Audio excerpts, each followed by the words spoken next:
Hello बच्चों, welcome to Alchemist YouTube channel. आज का है हमारा लेक्चर नंबर 2। चैप्टर है केमिकल काइनेटिक्स। लास्ट क्लास में हमने केमिकल काइनेटिक्स चैप्टर को स्टार्ट किया था और हमने उसके बेसिक्स के बारे में पढ़ा था कि रेट क्या होता है, स्लो रिएक्शंस कौन सी है, फास्ट रिएक्शंस कौन सी हैं, मॉडरेट रिएक्शंस कौन सी हैं। लास्ट क्लास में हमने एक छोटा सा न्यूमेरिकल भी किया था कि एक रिएक्शन के दौरान एक रिएक्टेंट के रेट को प्रोडक्ट के रेट से कैसे रिलेट करते हैं, या एक रिएक्टेंट के रेट को दूसरे रिएक्टेंट के रेट से कैसे रिलेट करते हैं। आज हम उसी टॉपिक को आगे कंटिन्यू करेंगे, उसके न्यूमेरिकल्स करेंगे और साथ ही नेक्स्ट लेक्चर के लिए हमारे बेसिक्स बिल्डअप करेंगे। ठीक है बच्चों, तो आप अपनी नोटबुक ले लीजिए। ये है हमारा लेक्चर नंबर 2। लास्ट क्लास के लिए अभी जो मैं लिख रहा हूँ बोर्ड पे, ये आपको लिखने की ज़रूरत नहीं है, ये सिर्फ मैं लास्ट क्लास को थोड़ा रिवाइज करवा रहा हूँ। हमने लास्ट क्लास में किया था कि मान लो मेरे पास एक रिएक्शन है 2A gives 3B plus C। ठीक है, उसमें इस रिएक्शन में अगर मैं A का रेट निकालूंगा और उसे उसी के कोफिशिएंट से डिवाइड कर दूंगा। सिमिलरली मैं B का रेट निकालूंगा और उसे उसी के खुद के कोफिशिएंट से डिवाइड कर दूंगा। सिमिलरली मैं C का रेट निकालूंगा और उसे C के ही कोफिशिएंट से डिवाइड कर दूंगा। तो ये तीनों एक दूसरे के इक्वल आएंगे। ये हमने लास्ट क्लास में किया था कि आप रिएक्शन लिखिए, रिएक्शन को बैलेंस कीजिए और बैलेंस करने के बाद आप किसी भी एक कंपोनेंट के रेट को किसी भी दूसरे कंपोनेंट के रेट से रिलेट कर सकते हैं। ठीक है बच्चों, इसमें एक और बात जो मैंने लास्ट क्लास में नहीं बताई थी वो ये है कि जैसे आप अपने ये वाली इक्वेशन बना ली जिसमें आपने सारे रेट्स को आपस में इक्वेट कर दिया। अब ये पूरे हर एक चीज की वैल्यू सेम आएगी और उस सेम वैल्यू को बोला जाता है रेट ऑफ रिएक्शन। मतलब भले ही आप A का रेट निकाल लो, उसे 2 से डिवाइड कर दो, या फिर B का रेट निकाल लो, उसे 3 से डिवाइड कर दो, या फिर C का रेट निकाल लो, उसे 1 से डिवाइड कर दो, वैल्यू तो सबकी सेम आएगी। और इस वैल्यू को ही हमने नाम दिया हुआ है रेट ऑफ रिएक्शन। ठीक है बच्चों, अभी के बाद मैं इसे ROR बोलूंगा, लेकिन आपको स्कूल में ROR नहीं लिखना है क्योंकि ROR की कोई टर्म नहीं है। हम सिर्फ टाइम बचाने के लिए इसे ROR लिखेंगे। ठीक है, रेट ऑफ रिएक्शन, इतनी बात आप समझ रहे हैं। ठीक है, अभी आपको कुछ नोट करने की जरूरत नहीं है बच्चों, मैं न्यूमेरिकल्स करवाता हूँ इसी टॉपिक पे, आपको क्लियरली समझ आ जाएगा। ठीक है, तो आज का हम लेक्चर स्टार्ट करते हैं एक क्वेश्चन से। लिख लीजिए आप अपनी नोटबुक पे क्वेश्चन नंबर 1। क्वेश्चन नंबर 1 पहला क्वेश्चन है हमारा। मैं इसकी स्टेटमेंट बोल देता हूं, आप स्टेटमेंट लिख लीजिए। एक रिएक्शन दे रखी है बच्चों, एक रिएक्शन गिवन है मुझे 2A plus 3B gives 5C। 2A plus 3B gives 5C। इसके साथ मेंशन्ड है initial concentration of A is 10 molar। Initial concentration of A is 10 molar which changes to 5 molar in 20 seconds, which changes to 5 molar in 20 seconds। Calculate अब इसके 4 parts है बच्चों। Calculate पहला part rate of disappearance of A। दूसरा part minus dB/dt। तीसरा part rate of formation of C। चौथा part rate of reaction. ठीक है, चारों वैल्यूज मैंने आपको सारा क्वेश्चन लिख दिया। हमारे पास एक रिएक्शन गिवन है 2A plus 3B, इससे बना 5C। क्वेश्चन दे रखा है कि इनिशियली A के 10 मोलर कॉन्सेंट्रेशन थी, 20 सेकंड बाद A की कॉन्सेंट्रेशन 5 मोलर बची। अब पूछा क्या गया है, टाइम दे रखा है बच्चों, पूछा क्या गया है पहला क्वेश्चन, हमें एक तो ए का डिसअपियरेंस का रेट निकालना है, minus DV by D T निकालना है, सी का फॉर्मेशन का रेट निकालना है और रेट ऑफ रिएक्शन निकालना है।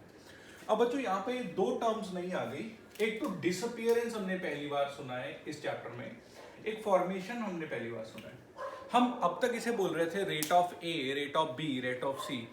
बच्चों एक सिंपल सी बात है, आप खुद सोचिए, जो रिएक्टेंट है, रिएक्टेंट टाइम के साथ साथ उसकी अमाउंट डिक्रीज होगी, है ना, यानी कि वो खत्म होता जाएगा। तो कई बार एग्जामिनर रेट ऑफ रिएक्टेंट की जगह पे rate of disappearance of reactant पूछ लेगा। मतलब बिल्कुल सेम है बच्चों, ये सिर्फ वोकैबुलरी ऐसी यूज करेगा एग्जामिनर कि आप कंफ्यूज हो जाओ। तो रेट ऑफ डिसअपियरेंस ऑफ ए मतलब रेट ऑफ ए निकालना है बस। सिमिलरली जो प्रोडक्ट है विद टाइम प्रोडक्ट बनेगा, तो अगर उसने रेट ऑफ फॉर्मेशन ऑफ सी पूछा, यानी कि सी कितना बना, तो सिंपली वो रेट ऑफ सी पूछ रहा है। फर्स्ट एंड थर्ड क्वेश्चन आपको समझ आया। अब मैं आपको सेकंड क्वेश्चन के बारे में बताता हूं, माइनस डीवी बाई डी। अब बच्चों इस चीज को ध्यान से देखो, ये है क्या, मैंने आपको लास्ट क्लास में बताया था कि डी मतलब चेंज, यानी कि डेल्टा, तो change in concentration of B by change in time. अब आपको खुद पता होगा कि change in concentration by change in time हमने लास्ट क्लास में डिस्कस किया था, ये भी तो रेट है। तो बेसिकली जो इसका सेकंड पार्ट है ये पूछ रहा है rate of B. Sir minus क्यों है, लास्ट क्लास याद करो, रिएक्टेंट के रेट के साथ माइनस साइन लगेगा, याद है आपको, ठीक है। तो बेसिकली क्वेश्चन के तीन सिंपल से पार्ट्स हैं, ए का रेट बताओ, बी का रेट बताओ, सी का रेट बताओ और साथ ही रेट ऑफ रिएक्शन बताओ, ठीक है। अब मुझे इनमें से किसी एक का रेट निकाल के सबको आपस में मुझे रिलेट करना आता है। तो जिसकी इंफॉर्मेशन गिवन है मैं पहले उसका रेट निकालूंगा। देखो मैं पहले ए का रेट निकाल रहा हूं, रेट ऑफ ए। अब बच्चों रेट का सबसे सिंपल फॉर्मूला याद है, change in concentration upon change in time. कितनी चेंज इन कॉन्सेंट्रेशन हुई, 10 मोलर थी, बाद में 5 रह गई, कितनी चेंज इन कॉन्सेंट्रेशन हुई, 10 से 5 जाने में 5 का चेंज आया, तो चेंज इन कॉन्सेंट्रेशन है 5, ठीक है बच्चों। Bye change in time, time कितना लगा, शुरू से रिएक्शन जस्ट शुरू हुई है, जो शुरू का टाइम है 0, उसके बाद हुए 20 सेकंड, तो 0 से 20 जाने में 20 सेकंड ही लगे बच्चों। कितना आ गया रेट ऑफ ए, 1/4। साथ में रेट के यूनिट्स क्या होते हैं बच्चों, मोल पर लीटर, और टाइम है सेकंड में, तो मोल पर लीटर पर सेकंड। ये मेरे पास आ गया रेट ऑफ ए, ठीक है। अब मुझे निकालना है, मुझे बी के बारे में कोई इंफॉर्मेशन गिवन नहीं है, सी के बारे में कोई इंफॉर्मेशन गिवन नहीं है, लेकिन ए के बारे में इंफॉर्मेशन गिवन है, मैं उसी को यूज करके बी और सी भी निकालूंगा, है ना। तो रेट ऑफ ए मुझे पता है, वही वाला अपना शॉर्टकट कि rate of A by A का कोएफिशिएंट कितना है 2 equals rate of B by B का कोएफिशिएंट है 3 equals rate of C by C का कोएफिशिएंट है 5, और ये सब किसके बराबर, अभी हमने किया रेट ऑफ रिएक्शन, ठीक है बच्चों। तो अब मुझे क्या करना है, इसमें से कोई भी, देखो मुझे रेट ऑफ ए तो मिल गया, अब मुझे बी निकालना है, सी निकालना है, तो बस कोई भी दो इक्वेशंस को यूज कर लो। मैं पहले इन दोनों को यूज कर लेता हूं, ठीक है। तो मैं यहां पे लिख रहा हूं rate of A by 2 is rate of B by 3।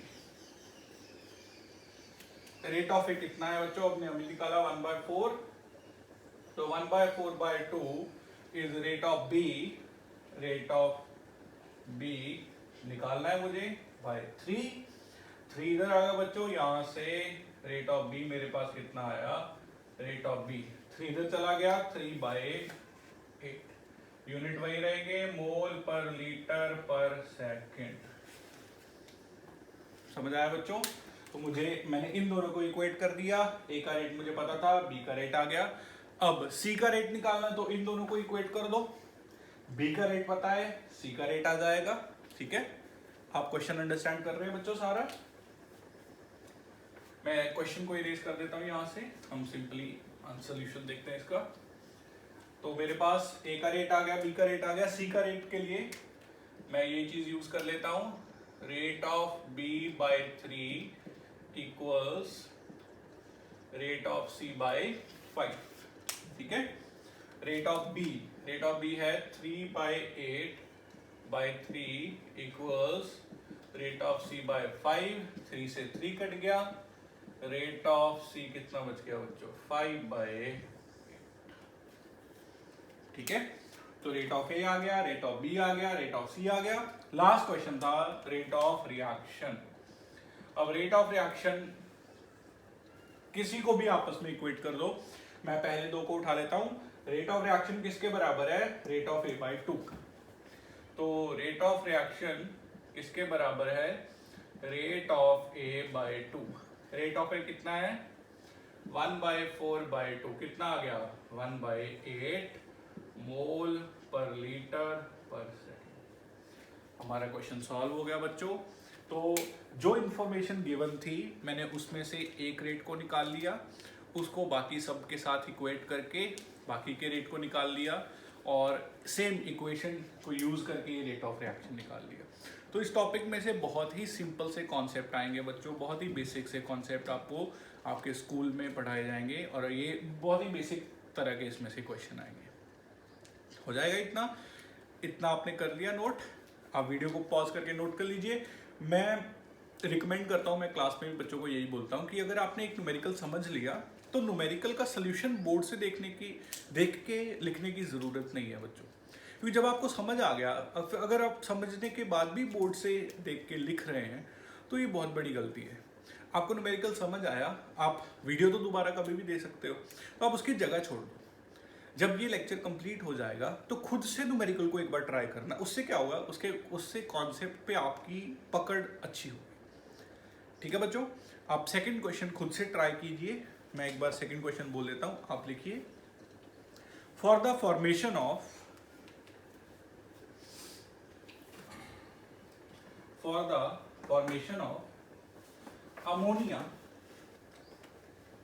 Ammonia मतलब NH3, for the formation of ammonia from nitrogen and hydrogen gas,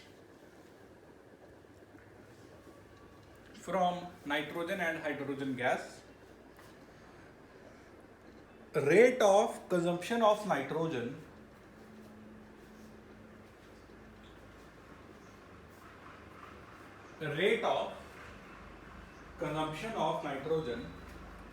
is 1.5 into 10 raised to power minus 3 mole per liter per second.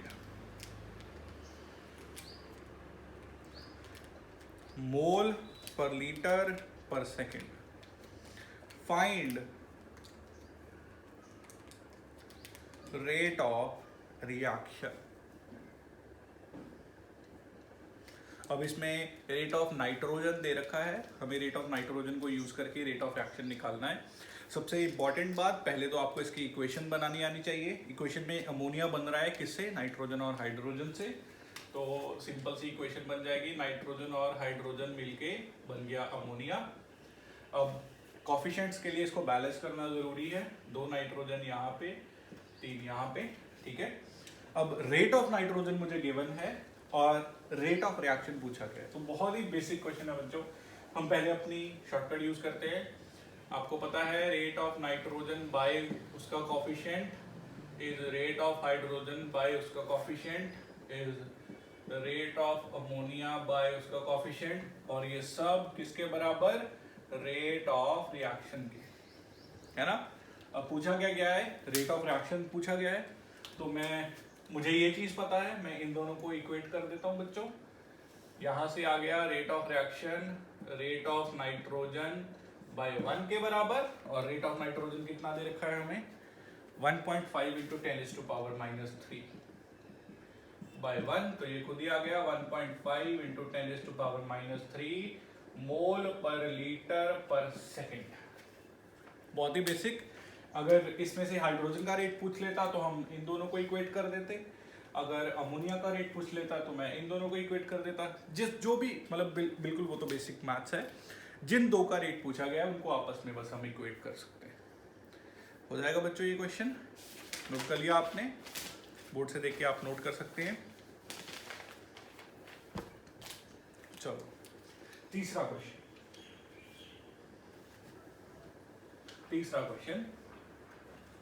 Question लिखो बच्चों।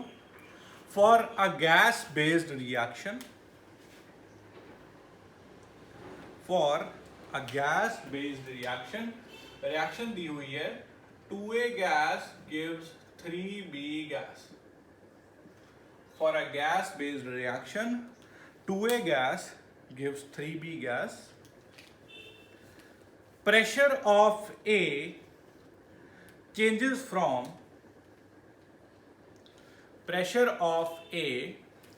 from 2 atm to 1.5 atm. A का pressure बदल रहा है 2 atm से कितना हो गया 1.5 atm। तो शुरू में A का प्रेशर था 2 atm, कुछ टाइम बाद 1.5 atm बच गया इन 10 सेकेंड्स। कितना टाइम लगा इसमें, इस यहां से यहां जाने में 10 सेकेंड्स लगे। इन 10 seconds calculate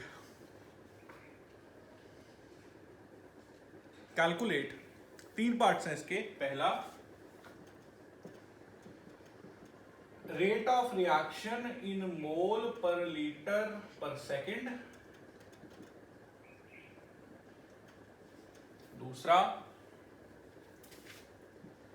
rate of reaction in atm litre inverse second inverse. तीसरा, pressure of B after 10 seconds।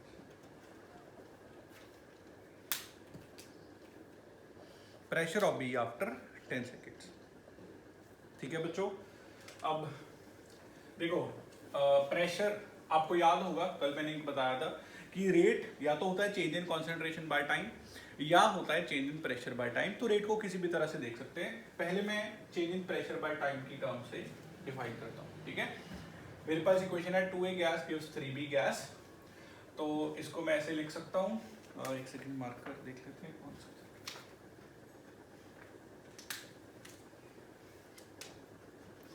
इसको मैं ऐसे लिख सकता हूं कि रेट ऑफ A बाय 2 किसके बराबर है, रेट ऑफ B बाय 3 किसके बराबर है, rate of reaction.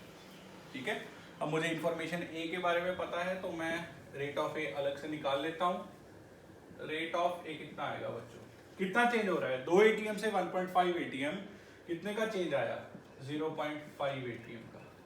By time कितना टाइम लगा 10 सेकेंड। अगर इसको सॉल्व करेंगे तो ये आएगा 5 × 10⁻⁻2 और यूनिट क्या बचेंगे इसके ऊपर है प्रेशर, तो एटीएम सेकेंड इनवर्स। ये आ गया ए का रेट। ठीक है बच्चों, अब मुझे ए का रेट नहीं पूछा, रेट ऑफ रिएक्शन पूछा है। मैं पहले सेकंड पार्ट सॉल्व कर रहा हूं, बता दूं, क्योंकि मेरे पास एटीएम पर सेकंड, एटीएम पर लीटर कैसे लिखा है, ये गलत है, एटीएम पर सेकंड नहीं रहेगा। तो मेरे पास एटीएम पर सेकंड में है तो मैं पहले इसको यूज कर रहा हूं। देखो, अब रेट ऑफ ए मुझे पता चल गया बच्चों, रेट ऑफ रिएक्शन निकालना है तो बस इन दोनों को आपस में इक्वेट कर देते हैं। रेट ऑफ रिएक्शन है रेट ऑफ ए बाय 2, इसका मतलब रेट ऑफ रिएक्शन है, रेट ऑफ ए कितना हुआ 5 × 10⁻⁻2 बाय 2, यानी कि रेट ऑफ रिएक्शन आ गया 2.5 × 10⁻⁻2। यूनिट्स क्या रहेंगे एटीएम सेकेंड इनवर्स। ठीक है, तो इसका पार्ट सेकेंड इस तरह से हम सॉल्व कर सकते हैं। हो जाएगा बच्चों। ठीक है, अब इसको मोल पर लीटर पर सेकेंड में कन्वर्ट करते हैं। तो यहां पे मैं एक इक्वेशन यूज करूंगा जिसे हम बोलते हैं आइडियल गैस इक्वेशन। आपने इतना पार्ट समझ आ गया, आपको खुद से ट्राई करो, बहुत ही बेसिक है। मैं इसका फर्स्ट पार्ट समझा देता हूं आपको। फर्स्ट पार्ट समझने के लिए देखो, अब है मेरे पास रेट ऑफ रिएक्शन आया 2.5 × 10⁻⁻2 एटीएम पर सेकेंड, लेकिन पार्ट 1 है इसे मोल पर लीटर पर सेकेंड में कन्वर्ट करो। अब मेरे पास इक्वेशन यहां पे याद करो, पीवी बराबर होता है एनआरटी, एन है मोल। अगर मैं इसको वॉल्यूम लीटर से डिवाइड कर दूं, P बराबर रहेगा मोल बाय वॉल्यूम आरटी, ये मोल पर लीटर है। तो मोल पर लीटर किसके बराबर आएगा, प्रेशर बाय आरटी के। ये बात आपको समझ में आई। मोल पर लीटर किसके बराबर आएगा? प्रेशर बाय आरटी के। तो ये एक तरीका होता है जिसमें हम मोल पर लीटर और प्रेशर को आपस में एक दूसरे के साथ कन्वर्ट कर सकते हैं। अब मेरा रेट है एटीएम में, इसको मैंने कन्वर्ट करना है मोल पर लीटर में। अब सोचो, ये है एटीएम, अगर मैं एटीएम को आरटी से डिवाइड कर दूं तो ये मोल पर लीटर बन गया। ध्यान से सोचो, प्रेशर एटीएम है, अगर एटीएम को आरटी से डिवाइड कर देंगे तो वो मोल पर लीटर बन जाएगा। हमें रेट ऑफ रिएक्शन को ऐसे ही करना है। तो रेट ऑफ रिएक्शन है मेरे पास 2.5 इंटू 10⁻⁻²। अगर एटीएम में है, लेकिन एटीएम को डिवाइड किया आरटी से, अब एटीएम बाय आरटी क्या बन गया? मोल पर लीटर पर सेकेंड। समझ में आया या नहीं? तो अगर आपके पास कभी भी एटीएम गिवन हो तो आप एटीएम को आरटी से डिवाइड कर दो, वो मोल पर लीटर में कन्वर्ट हो जाएगा। तो मेरी इक्वेशन, मेरा रेट ऑफ रिएक्शन क्या बन गया? 2.5 10⁻² बाय आरटी। अब मैं यहाँ पे आर और टी की वैल्यू नहीं फिल कर रहा, क्योंकि हमारा मेन मोटिव है कॉन्सेप्ट को समझना। हो गया बच्चों ये पार्ट? तो जब भी मेरे पास प्रेशर एटीएम में गिवन है तो मैं उसको अगर आरटी से डिवाइड कर दूं तो वो अपने आप मोल पर लीटर में कन्वर्ट हो जाएगा। तो यहाँ पे मैंने आरटी से डिवाइड कर दिया, एटीएम को आरटी से डिवाइड कर दिया, तो ये अपने आप मोल पर लीटर में कन्वर्ट हो गया। ये बात आप समझ रहे हैं बच्चों? इसका जो थर्ड पार्ट है, मैं चाहता हूँ ये आप खुद से ट्राई करो और इसका आंसर मैं अभी लिख देता हूँ। प्रेशर ऑफ बी आएगा आपके पास 3/4 एटीएम। मैं चाहता हूँ इसका पार्ट आप थर्ड पार्ट खुद से ट्राई करके देखो एक बार। नहीं आपको समझ में आएगा तो आप व्हाट्सएप पे कभी भी कांटेक्ट कर सकते हैं बच्चों। व्हाट्सएप नंबर है 9780555725। आप व्हाट्सएप पे मैसेज लिख दीजिए मुझे, मैं आपको समझा दूंगा कि ये प्रेशर कैसे आया, लेकिन मैं चाहता हूँ कि आप इसको खुद से ट्राई करो। ठीक है बच्चों? पूरा पार्ट आपने नोट कर लिया? चलो वीडियो को पॉज करके आप नोट भी कर सकते हैं। अब हम आज के टॉपिक की तरफ मूव करते हैं। आज का हमारा मेन टॉपिक, इतना पार्ट हो गया बच्चों। अब इस पूरे कॉन्सेप्ट की आपको एक डीपीपी मिल जाएगी।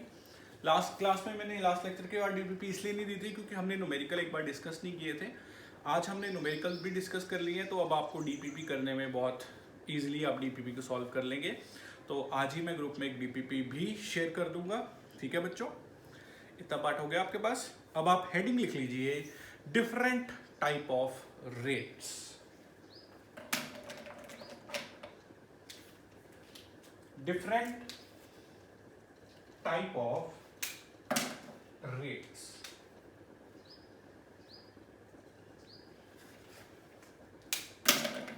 लास्ट क्लास में हमने पढ़ा था कि रिएक्शन किस तरह की होती है रेट के हिसाब से, कि कोई फास्ट रिएक्शन है, कोई स्लो रिएक्शन है, कोई मॉडरेट रिएक्शन है। आज हम पढ़ेंगे कि रेट कितने तरह का होता है। ठीक है? तो डिफरेंट टाइप ऑफ रेट्स में सबसे पहला लिखिए आप एवरेज रेट।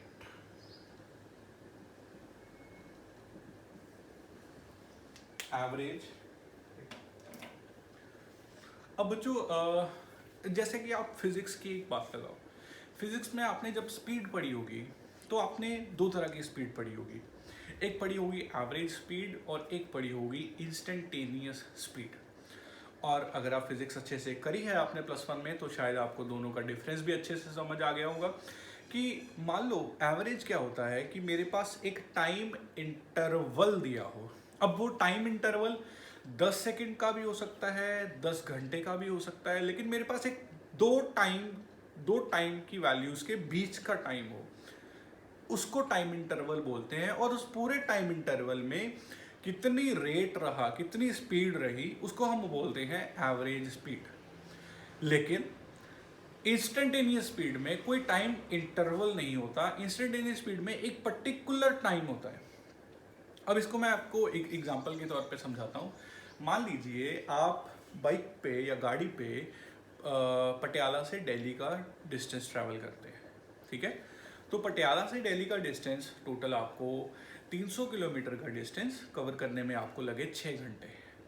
ठीक है?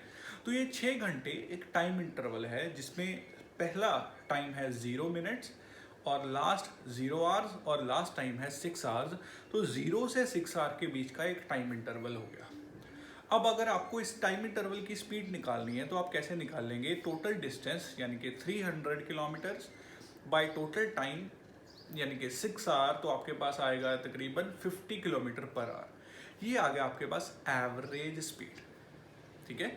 लेकिन अगर मैं पूछूं कि स्टार्ट करने के बाद जब आपको 1 घंटे 25 मिनट हुए थे, उस एग्जैक्ट मोमेंट पे आपकी कितनी स्पीड थी, तो वो स्पीड होगी इंस्टेंटेनियस स्पीड। अब मैं किसी इंटरवल की बात नहीं कर रहा, मैं बोल रहा हूं कि जब 1 घंटा 20 मिनट हुए थे आपकी वॉच पे निकले हुए, उस एग्जैक्ट मोमेंट में आपकी क्या स्पीड थी। तो एवरेज और इंस्टेंटेनियस में यही डिफरेंस होता है बच्चों कि एवरेज स्पीड एक टाइम इंटरवल के बीच में होती है, जबकि इंस्टेंटेनियस स्पीड एक इंस्टेंट पे होती है। इतनी बात आप समझ रहे हैं? राइट एट दैट मोमेंट जो स्पीड होगी वो इंस्टेंटेनियस होगी, और इस टाइम से इस टाइम तक की स्पीड को एवरेज स्पीड बोला जाएगा। इसी तरह से बच्चों रेट, जब हम केमिकल रिएक्शन में पढ़ रहे हैं तो यहाँ भी तो रेट का मतलब एक तरह से स्पीड ही है, बस वो केमिकल रिएक्शन की स्पीड है। तो रेट भी दो तरह का होता है, एक होता है एक टाइम इंटरवल वाला रेट, और एक होता है एक पर्टिकुलर टाइम पे कितना रेट है, ठीक है। तो आज हम दोनों तरह के रेट्स को, बेसिक्स को स्टडी करेंगे। तो हमारे पास हेडिंग था डिफरेंट टाइप ऑफ रेट्स, इसमें पहला है एवरेज रेट। होपफुली आपको समझ आ गया होगा बच्चों कि मैं क्या कहना चाह रहा हूँ। एवरेज रेट का मतलब एक टाइम इंटरवल के बीच में कितनी स्पीड रही। इंस्टेंटेनियस का रेट का मतलब एक पर्टिकुलर टाइम के इंस्टेंट पे कितनी स्पीड रही, ठीक है।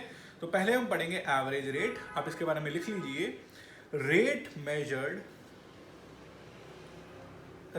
Measured over a finite amount of time.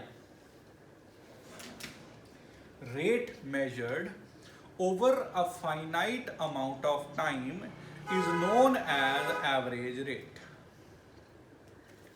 Is known as average rate. तो एवरेज रेट का क्या फॉर्मूला रहेगा? जो सिंपली रेट का फॉर्मूला होता है, यानी कि change in concentration by change in time. इसको मैं सिंपली लिख सकता हूं C2 minus C1 bye T2 minus T1। अब इसके आगे प्लस साइन रहेगा अगर ये रिएक्टेंट है, माइनस साइन प्लस साइन रहेगा अगर ये प्रोडक्ट है, माइनस साइन रहेगा अगर ये रिएक्टेंट है। तो यहाँ पे मैं ब्रैकेट में प्लस माइनस लिख देता हूँ, हो जाएगा बच्चों एवरेज रेट का मतलब। अभी तक हमने जितने क्वेश्चन किए सब में हम नीचे डेल्टा टी यानी कि एक टाइम इंटरवल यूज करते हैं, तो वो सारे क्वेश्चन एवरेज के थे बच्चों, एवरेज रेट निकाल रहे थे हम तक। इतनी बात आप समझ रहे हैं। सेकंड लिखिए एवरेज रेट के बाद, second instantaneous rate.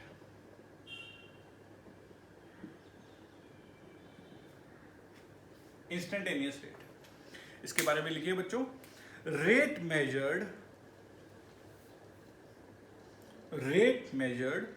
At a particular instant. Rate measured at a particular instant. अब एक इंस्टेंट के ऊपर कितना रेट है उसे बोला जाएगा इंस्टेंटेनियस रेट, ठीक है। अब इस पे कई बार ग्राफ में क्वेश्चन आ जाता है। अब एक ग्राफ दे रखा है बच्चों, यहाँ पे y एक्सिस पे है मेरे पास कंसंट्रेशन, x एक्सिस पे है मेरे पास टाइम।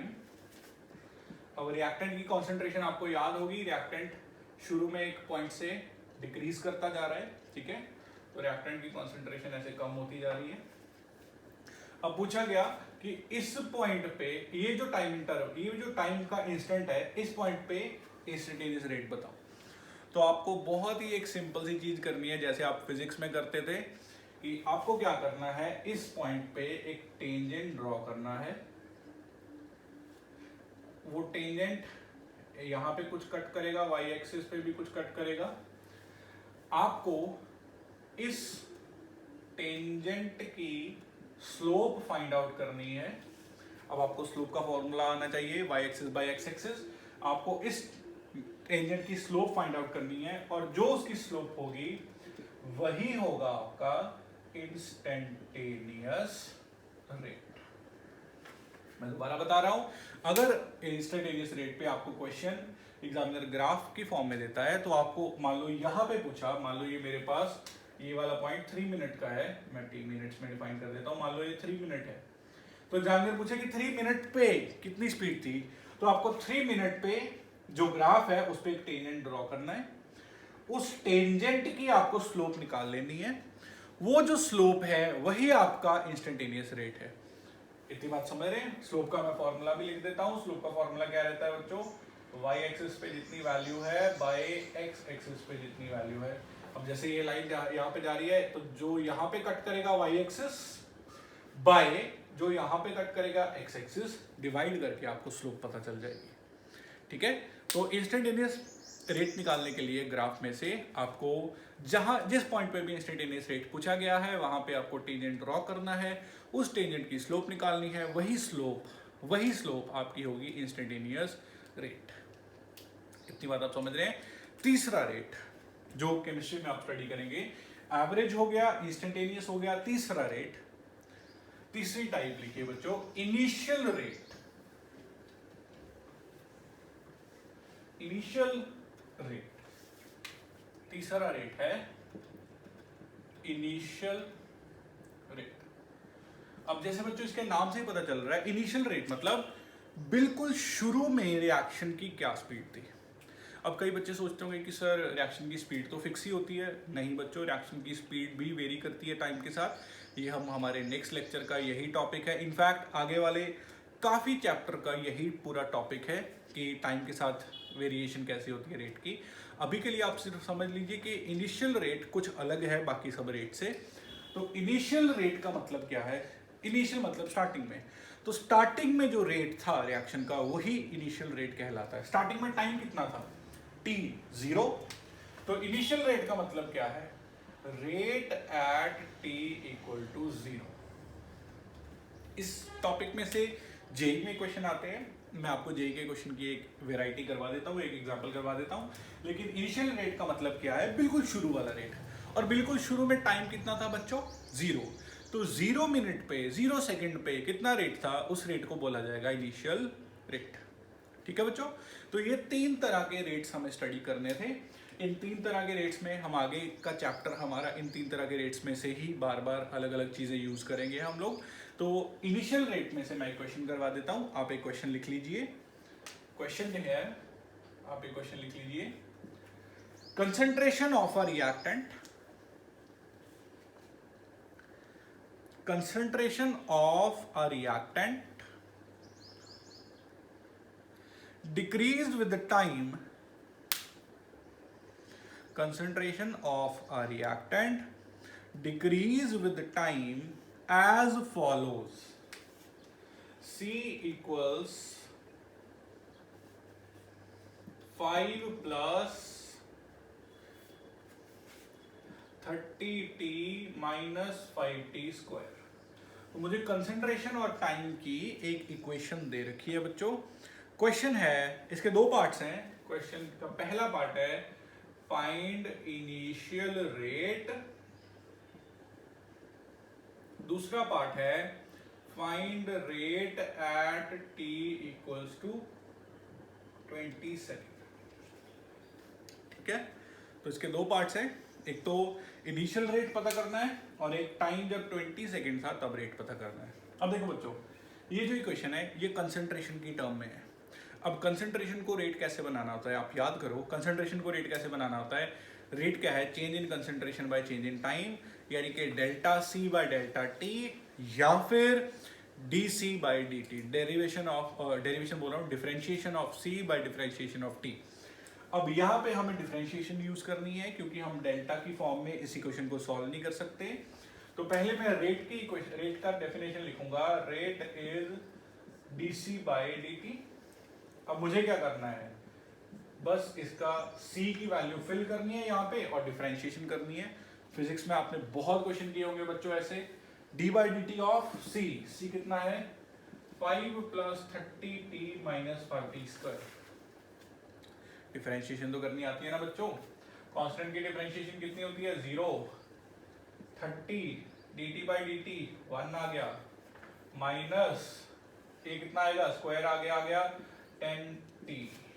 तो रेट का फॉर्मूला क्या आ गया, 30 माइनस 10t। क्वेश्चन समझ में आया बच्चों? अगर आपको कंसंट्रेशन और टाइम की ऐसी कोई इक्वेशन दिखे तो आपको बस उसका डिफरेंशियल लेना है। उसका डिफरेंशियल लेने के बाद आपके पास रेट आ जाएगा। डिफरेंशियल लेना है with respect to time.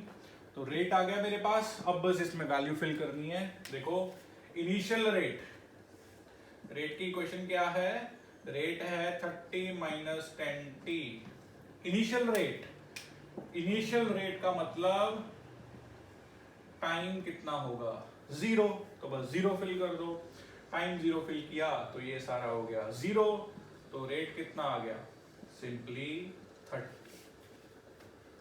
Point समझ आया? Second question, find rate at t equal to 20 second. एक सेकेंड, कहां पे गड़बड़ हो गई, 2 सेकेंड है बच्चों, 20 सेकेंड नहीं है, सॉरी 2 सेकेंड है, 2 सेकेंड। तो 2 सेकेंड पे रेट है 30 minus 10t, t 2 second fill कर दो, 30 माइनस 10 इंटू 2, 30 माइनस 20 कितना आ गया बच्चों, 10 मोल per litre per second. Question समझ में आया आपको, कैसे सॉल्व करेंगे? ठीक है, तो ये हमारा आज का लेक्चर था बच्चों, जिसमें हमने 3 तरह के रेट स्टडी किए और लास्ट क्लास में जो हमने टॉपिक पढ़ा था उसके ऊपर न्यूमेरिकल्स। अब इस पोर्शन के बाद नेक्स्ट काफ़ी पोर्शन न्यूमेरिकल ओरिएंटेड होगा बच्चों, जिसमें हम एक लेक्चर में उसके कॉन्सेप्ट करेंगे और नेक्स्ट लेक्चर में उसी कॉन्सेप्ट के ऊपर हर तरह का न्यूमेरिकल कवर करेंगे बच्चों। आपको बस साथ साथ डेली वीडियोस देखते रहना है बच्चों। और एक और अपडेट मुझे ये करनी है कि अब से डेली दोपहर 2 बजे आपके चैनल पे, आप खुद से चेक करेंगे, अल्केमिस्ट के यूट्यूब चैनल पे वीडियो अपलोड हो जाएगी। तो आपको एक तरह से डेली 2 बजे आपको +2 की क्लास के सोच के कि जैसे आप रेगुलर +2 की क्लास लगाते थे, आपको डेली 2 बजे अपना लैपटॉप या अपना मोबाइल फ़ोन और हेडफोन लेके बैठ जाना है और डेली अल्केमिस्ट के लेक्चर्स को आपको देखना है। तो डेली 2 बजे के आसपास आपका लेक्चर और DPP अपलोड होना शुरू हो जाएगा बच्चों। ठीक है, best of luck, thank you so much.